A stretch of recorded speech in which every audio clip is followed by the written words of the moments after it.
Bismillahirrahmanirrahim. Assalamualaikum warahmatullahi wabarakatuh. Baiklah, kita akan, belajar, akan diskusi tentang materi kepuasan, pelanggan. Kenapa sih harus belajar kepuasan pelanggan? Ya karena, kita akan memberikan jasa ke pasien. Lah pasien ini adalah pelanggan kita gitu ya. Jadi dan, kepuasan pasien itu penting bagi kita. Oke, yang pertama kita akan masuk ke poin konsep dasar, pelanggan. Pelanggan adalah semua orang yang menuntut perusahaan untuk memenuhi standar, kualitas tertentu, karena ini adalah definisi umum, dari pelanggan ya.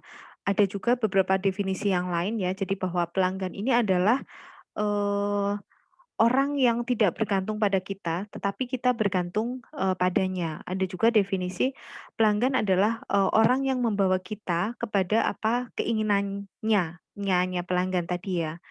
Terus ada lagi pengertian bahwa pelanggan adalah orang yang teramat penting yang harus, dipuaskan. Bahkan menurut Mahatma Gandhi bahwa pelanggan adalah orang paling penting dalam organisasi, orang yang tidak tergantung pada kita, bahkan sebaliknya malah kita yang bergantung ke mereka. Pelanggan ini adalah bukan orang yang mengganggu kita, bahkan mereka ini adalah tujuan, keberadaan kita. Jadi mengapa kita ada ya karena ada, pelanggan.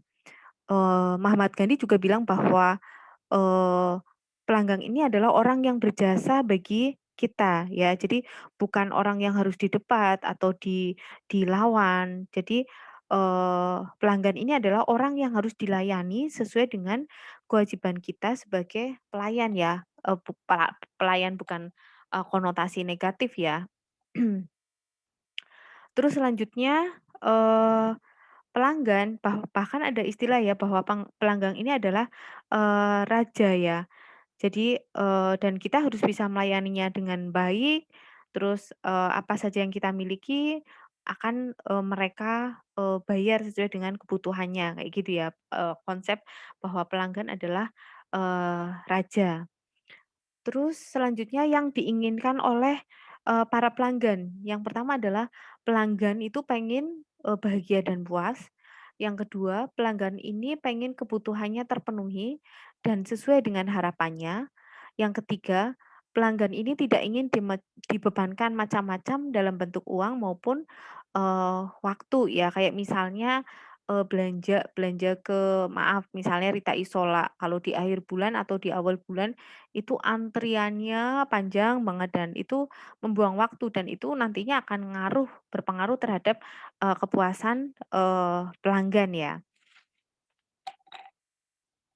Terus selanjutnya jenis pelanggan. Pelanggan itu ada 2 pelanggan internal dan pelanggan, eksternal. Jadi pelanggan internal adalah pelanggan yang berasal dari dalam organisasi sendiri ya. Jadi berasal dari dalam, organisasi atau, pelanggan internal adalah orang yang berada dalam, perusahaan dan memiliki pengaruh pada, pekerjaan kita. Jadi, eee ada yang bagian pembelian, bagian produksi, bagian penjualan, bagian, pembayaran dan semuanya karyawan ini adalah merupakan pelanggan internal, bisa dipahami ya. Jadi kayak misalnya rumah sakit berarti pasien adalah pelanggan eksternal, perawat, dokter ini adalah pelanggan internal. Selanjutnya pelanggan eksternal. Pelanggan eksternal adalah mereka yang terkena dampak langsung dari produk, tetapi bukan anggota organisasi, penghasil produk dalam hal ini adalah masyarakat ya. Jadi, pelanggan eksternal ini adalah orang yang membayar untuk menggunakan produk yang, dihasilkan ya. Jadi, tadi pembelinya, pelanggan eksternal itu adalah pembelinya. Kalau di rumah sakit ya berarti, pasiennya ya. Oke, selanjutnya kita masuk ke materi kepuasan, pelanggan ya. Oke, kata-kata kepuasan atau satisfaction itu berasal dari bahasa Latin satis dan, fatio ya. Jadi satis itu artinya cukup baik, fatio itu artinya melakukan atau membuat ya. Sehingga secara harfiah arti satisfaction atau kepuasan ini adalah upaya pemenuhan sesuatu ya. Jadi upaya pemenuhan, sesuatu. Terus, definisi yang lain, kepuasan pelanggan adalah evaluasi purna beli di mana alternatif yang dipilih sekurang-kurangnya memberikan hasil atau outcome sama atau melampaui harapan pelanggan. Sedangkan ketidakpuasan itu timbul apabila hasil yang diperoleh tidak memenuhi harapan, pelanggan ya. Jadi kalau sesuai dengan, harapan kita berarti puas, kalau di bawah standar kita ya akhirnya menimbulkan, ketidak, puasan ya. Oke, terus selanjutnya adalah manfaat kepuasan, eee, pelanggan ya. Manfaat kepuasan pelanggan yang pertama adalah, terciptanya hubungan yang harmonis. Antara siapa? Ya antara pelanggan internal sama eksternal ya, artinya antara antara penjual dengan pembeli. Misalnya ini ya berarti antara rumah sakit dengan pasien, antara perawat dengan pasien, antara dokter dengan, pasien ya. Jadi kalau pasiennya puas ya, saya sebagai perawat ya saya senang. Oh berarti pelayanan saya bagus, seperti itu ya. Jadi manfaat yang pertama adalah hubungannya harmonis. Terus yang kedua adalah, dapat mendorong terciptanya, loyalitas, pelanggan ya. Yang namanya loyal itu artinya apa sih? Setia ya. Jadi ketika hari ini misalnya maaf bulan ini sakit, karena puas berarti berapa bulan lagi atau 1 tahun lagi ketika dia sakit, dia akan kembali ke rumah sakit yang sama. Ya karena sudah ada memori yang bagus sehingga, dia akhirnya kembali lagi ke rumah sakit yang sama. Ya kayak kalian lah misalnya beli makanan, ya kan, kalau enak ya datang lagi, kalau enggak enak, "Ih besok nggak lagi-lagi lah beli makan di sana," misalnya seperti itu. Terus selanjutnya adalah, selain tadi loyalitas berarti dasar biar si pasien itu ketika besok sakit balik lagi ke rumah sakit yang, sama ya. Terus selanjutnya adalah, manfaat yang lain adalah reputasi yang baik ya. Akhirnya, ketika pasien puas, dia pasti akan, ngomong ya, ngomong ke tetangganya, ngomong ke saudaranya, "Aku wingi pas nang kana enak sih pelayanannya," misalnya gitu. Misalnya sakit, "Ke sana aja, pengalamanku, perawatnya ini kok baik-baik, nggak jutek," misalnya. Operasinya juga cepat misalnya, nggak yang harus nunggu lama banget. Nah, ketika ada rekomendasi dari mulut ke mulut yang akhirnya apa, oh iya reputasi dari rumah sakit tadi bagus, jadi namanya itu jadi, bagus. Tapi ketika itu negatif, itu bisa, makanya ada istilah ya, nilai 1 titik merusak susu sebelanga. Cuma 1 titik, tapi akhirnya jadi, menutupi kebaikan yang, lainnya. Jadi memang harus hati-hati terkait dengan tadi, apa ya, penyampaian informasi dari mulut ke mulut. Ketika pasiennya satu nggak puas itu rumah sakit bisa, rugi, seperti itu.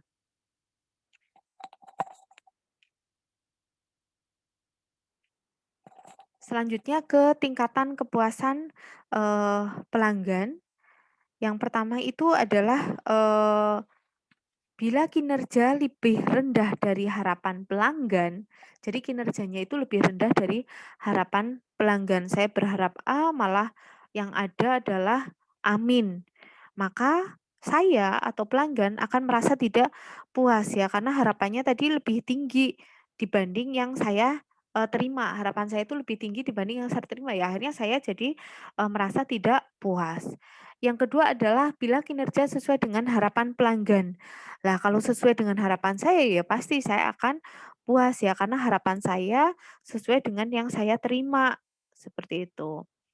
Eee, Kayak kemarin, maaf pengalaman, ini sih bukan manajemen ya, saya beli mainan, bahan-bahan untuk membuat slime, untuk anak saya, eee, saya nanya ke ke teman dosen ya, maksudnya anaknya dia kan sedang bikin slime misalnya. Jadi saya tanya ke toko apa dan sebagainya dan saya nggak ya saya manut aja gitu ya. Terus dan pengalaman saya beli di Shopee itu aman-aman aja, barang aman sesuai dengan, request-an saya lah ya. Misalnya pun, saya beli celana untuk anak saya misalnya, "Ih kok kecil sih ini gimana?" Misalnya. Oh ternyata emang saya salah klik, saya, belinya, nggak sesuai ukuran anak saya. Jadi memang saya sadar ketika barang yang dikirim, sesuai yang saya klik, kayak gitulah. Terus pas kemarin beli, bahan-bahan untuk bikin slime ternyata nggak ada lem aktivatornya, kayak gitu kan. Loh, udah beli banyak lem fog dan sebagainya, banyak ya, sampai biaya ongkirnya aja 58.000 kan berarti banyak kayak gitu ya. Tapi malah justru yang membuat, jadi slime aktivatornya itu, nggak ada kayak gitu ya. Jadi kan, apa ya, harapan saya, terus ternyata tidak sesuai kenyataan ya, akhirnya saya jadi, tidak puas dan saya dalam hati, "Nggak akan deh lagi-lagi beli di toko ini." Ketika saya komplain ke toko, nggak ada bukti video unboxing, mereka nggak mau gitu. Terus saya juga nggak kepikiran unboxing ya, karena selama beli di Shopee aman-aman aja kayak gitu. Ya itu sih cerita pengalaman aja ya bahwa, ketika harapan kita, terhadap ketika beli sesuatu harapan kita A dan yang diterima kita A, ya otomatis kita akan jadi puas. Tapi ketika kinerjanya amin, ya otomatis saya yang jadi tidak puas. Terus yang ketiga adalah bila kinerja melebihi harapan, pelanggan. Melebihi loh, saya pengennya A, tapi ternyata saya dikasih A plus, ya berarti saya akan sangat puas ya, karena yang diterima melebihi dari apa yang diharapkan, seperti itu. Jadi tingkatannya tadi ada tidak puas, puas, dan sangat puas. Oke, ini yang penting tentang dimensi kepuasan, pelanggan atau, pasien ya, karena pelanggan kita ya pasien, seperti itu. Dimensi yang pertama adalah reliability atau keandalan. Jadi reliable itu artinya apa?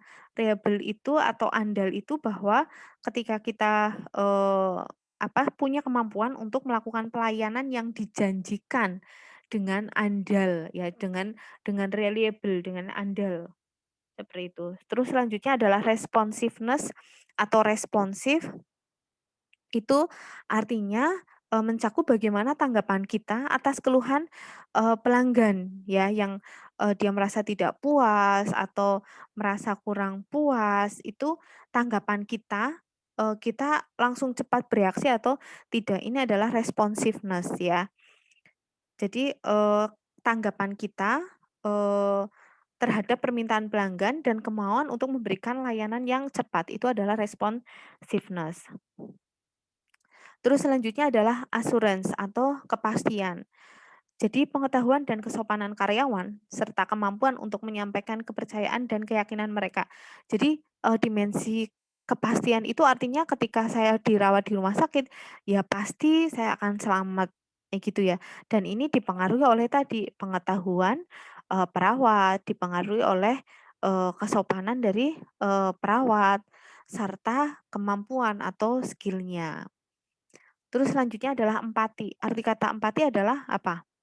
Empati itu bisa memposisikan diri kita di posisi orang lain. Jadi empati di sini adalah, peduli, perhatian ke pelanggan atau ke pasien. Selanjutnya adalah, tangible. Tangible itu bukti fisik ya, bukti nyata yang namanya dimensi puas, ada bukti fisik, bukti nyata atau berwujud ini, artinya ketika misalnya saya ke rumah sakit bukti fisiknya, oh ya perawatnya nggawa seragam sing rapi-rapi, perawatnya senyum. Nah, senyum ini adalah bukti fisik. Atau tadi baju seragam perawatnya rapi, terus perawatnya misalnya, rambutnya rapi, yang laki-laki misalnya tidak gondrong gitu ya. Jadi kalau tangible itu adalah bukti fisik atau berwujud. Misalnya, yang bukan di keperawatan misalnya di hotel gitu ya misalnya. Jadi, kamarnya bagus, terus selanjutnya, ada kolam renangnya, ini adalah, bentuk fisik, itu adalah tangible. Kalau empati tadi kemampuan untuk, memposisikan diri kita di orang lain, jadi dia peduli, dia perhatian. Assurance itu artinya dia memberikan kepastian, responsif itu cepat tanggap, reliable itu handal atau, reliable ya, handal. Bisa di bisa dihandalkan ya, bisa di apa sih, dia andal lah, dia terampil, seperti itu.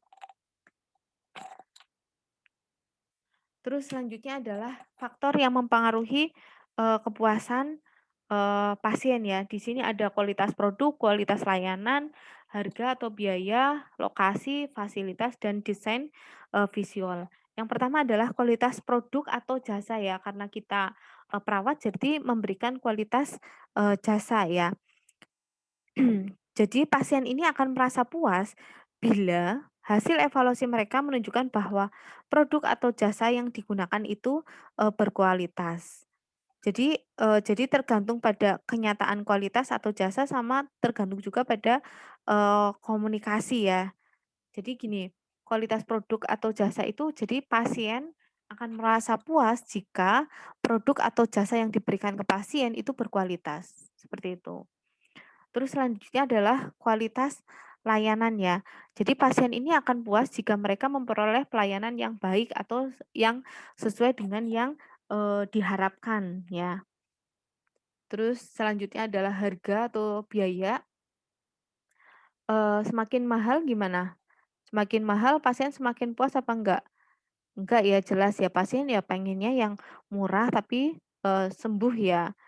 Jadi ketika pun bayarannya mahal, otomatis harapan pasien juga akan lebih tinggi, akan lebih, besar ya. Seperti kasus yang kemarin, eee, yang di Palembang ya, yang pasien memukul, perawat ya, si pasien itu merasa bahwa, eee, dia sudah membayar mahal, kok, pelayanannya seperti itu menurut versi, pasien ya, karena dia tadi mikirnya bahwa semakin harga mahal berarti harapannya akan jadi lebih besar kayak gitu. Terus selanjutnya adalah, eee, biaya juga sama ya. Jadi ketika pasien tidak perlu mengeluarkan biaya tambahan, tidak perlu, membuang waktu untuk mendapatkan jasa pelayanan, maka pasien cenderung, puas ya. Saya ulangi, biaya ini adalah ketika tidak perlu biaya tambahan dan tidak perlu membuang waktu, ya maka pasien akan, puas ya. Memang dengan era BPJS ini, ngaruh ya. Misalnya, dulu ibu mertua saya misalnya gini, beliau sakit, terus, udah boleh pulang, terus tapi keluhannya masih ada gitu ya. Jadi pada saat kontrol itu, misalnya masih BAB darah. Terus kan berarti, oh ya berarti ini harus di, CT scan abdomen gitu ya.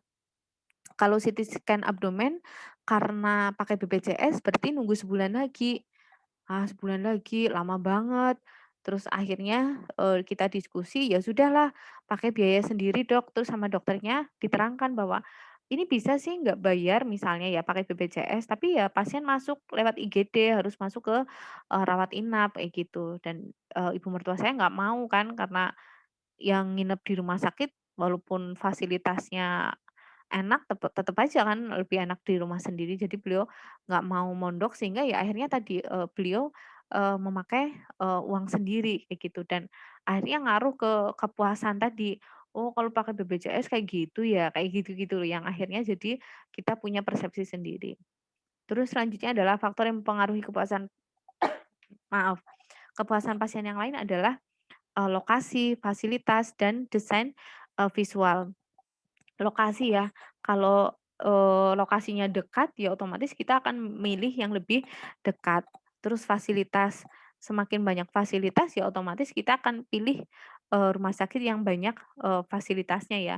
Kayak misalnya, maaf kemarin pas bapak saya, sakit juga misalnya saya nanyakan, "Pak mau ke rumah sakit A atau B?" Terus beliau bilang, "Aku ke rumah sakit B saja, karena, tempat tidur yang di A itu nggak enak misalnya, karena beliau udah pernah di rumah sakit A dan merasa tempat tidurnya nggak enak, sehingga beliau memilih di rumah sakit B, ya. Itu adalah fasilitas, terus selanjutnya adalah, desain, visual ya, tampilan tampilan secara look-nya itu enak dipandang mata atau enggak, itu ngaruh juga, yang akhirnya orang mau balik lagi berobat ke tempat yang sama atau, tidak.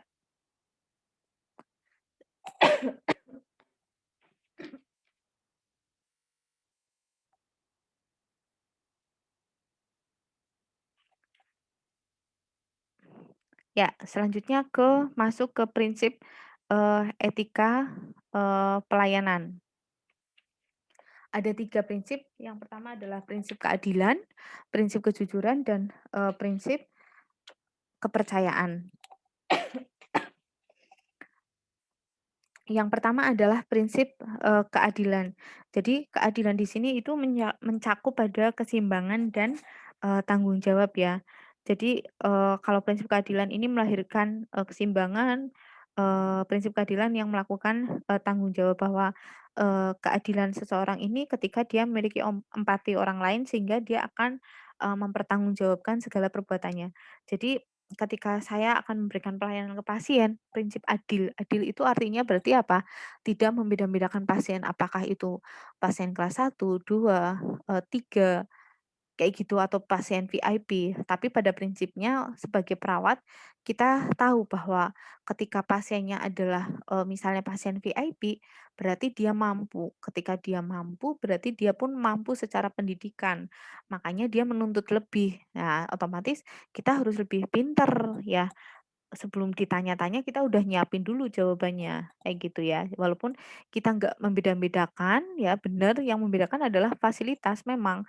Kalau di kelas satu misalnya nggak ada AC, di kelas VIP ada AC, tapi senyumnya senyumnya perawat itu sama, ke pasien kelas 3 ke pasien VIP itu sama.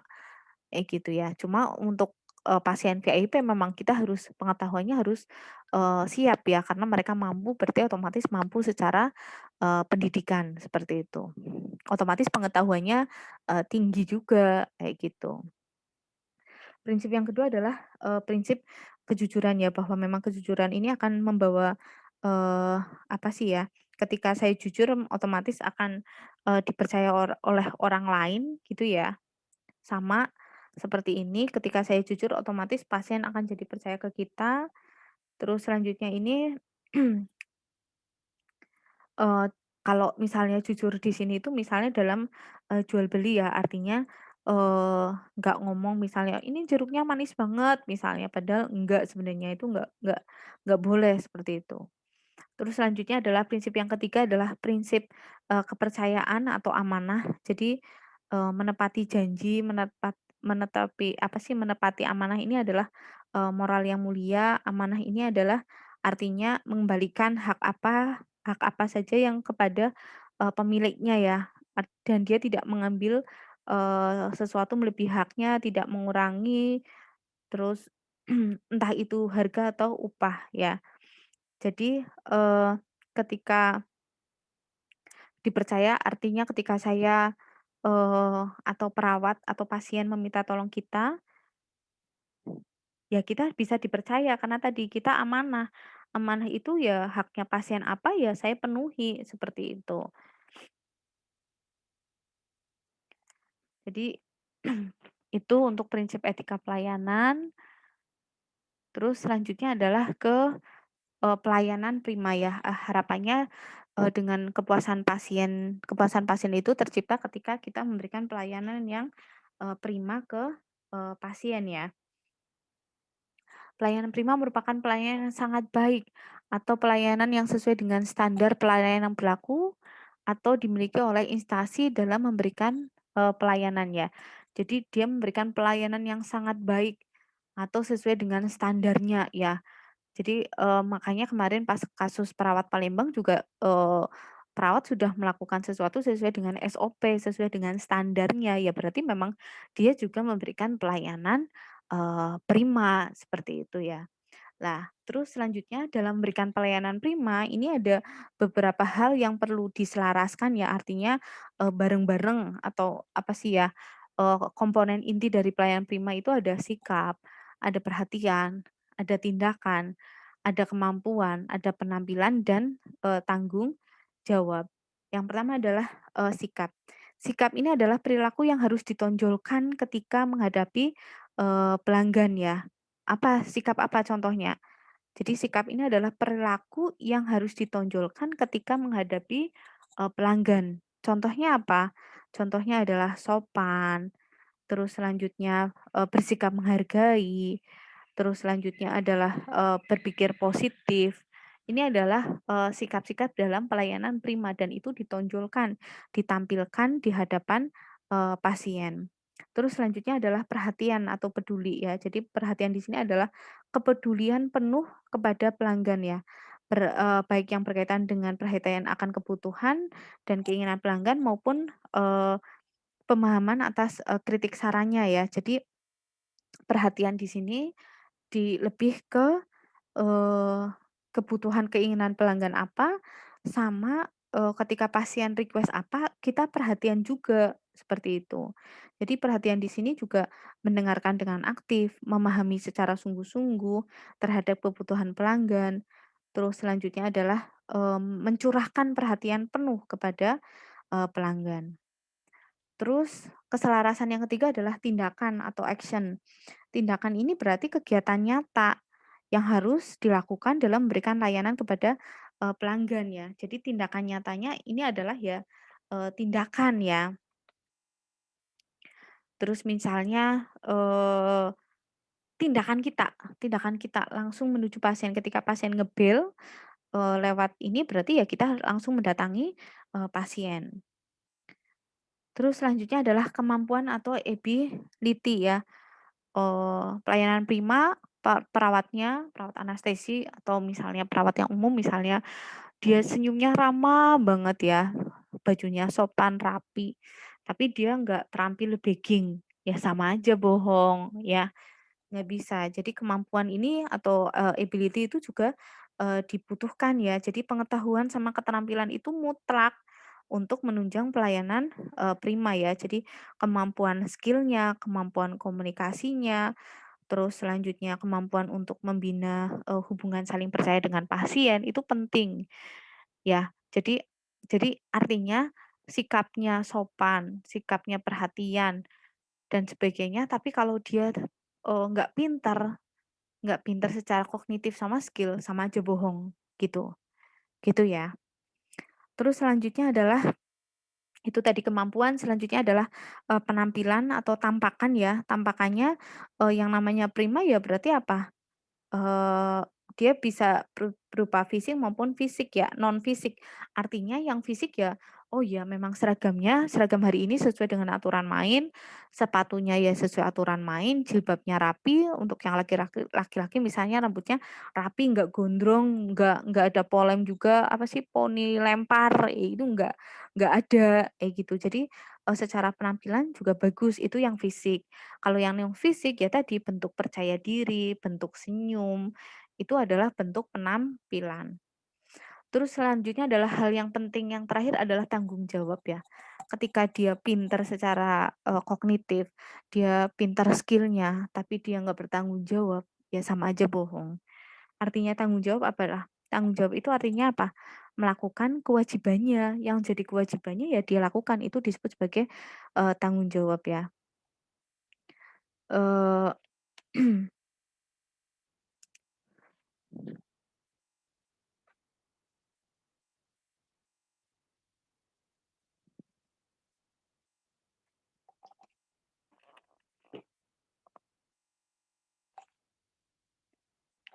Oke, saya rasa itu dari saya, semoga bermanfaat. Oh iya, terkait dengan materi untuk kepuasan pelanggan, cara mengukurnya bagaimana? Banyak instrumen-instrumen untuk mengukur kepuasan pelanggan ya. Pada prinsipnya, dia, kuesioner tadi akan, mengukur dimensi kepuasan pasien ya, yang tadi yang ada 5, ada dimensi, responsif, reliable, assurance, tangible, dan empati. Ngukur itu ada juga yang berdasarkan itu, ada juga yang memang kuesioner nggak ada kisi-kisinya ya, artinya, cuma 25 pertanyaan aja. Kalau tadi per 5 dimensi kan bisa aja 5 kali 5, 25 pertanyaan ya, maaf. Tapi ada juga masing-masing dimensi itu 5 misalnya, tapi bisa juga masing-masing dimensi itu 10 pertanyaan karena biar lebih, menggali tentang kepuasan pasien. Tapi ada juga kuesioner yang nggak pakai dimensi, misalnya instrumen, kepuasan pasien dari, Depkes ya, instrumen B. Di situ cuma 25 pertanyaan dan nggak ngomongin dimensi, tapi lebih ke apakah, perawat memenuhi, kebutuhan, ADL pasien, apakah perawat membantu pasien makan, membantu pasien mandi dan sebagainya. Jadi lebih ke, umum, tindakan umum. Tapi kalau per dimensi dia detail memang akan mengukur apakah perawatnya andal, apakah perawatnya empati, apakah perawatnya, rapi, tangible tadi, apakah perawatnya, responsif, cepat tanggap, apakah perawatnya, assurance atau memberikan jaminan dengan, dia apa sih, memberikan, misalnya injeksi tepat waktu, ketika di bel dia langsung datang, seperti itu. Mungkin itu dari saya, tambahan sedikit tadi, kalau ada pertanyaan bisa disampaikan di forum ya. Oke, terima kasih, saya akhiri, wassalamualaikum warahmatullahi wabarakatuh.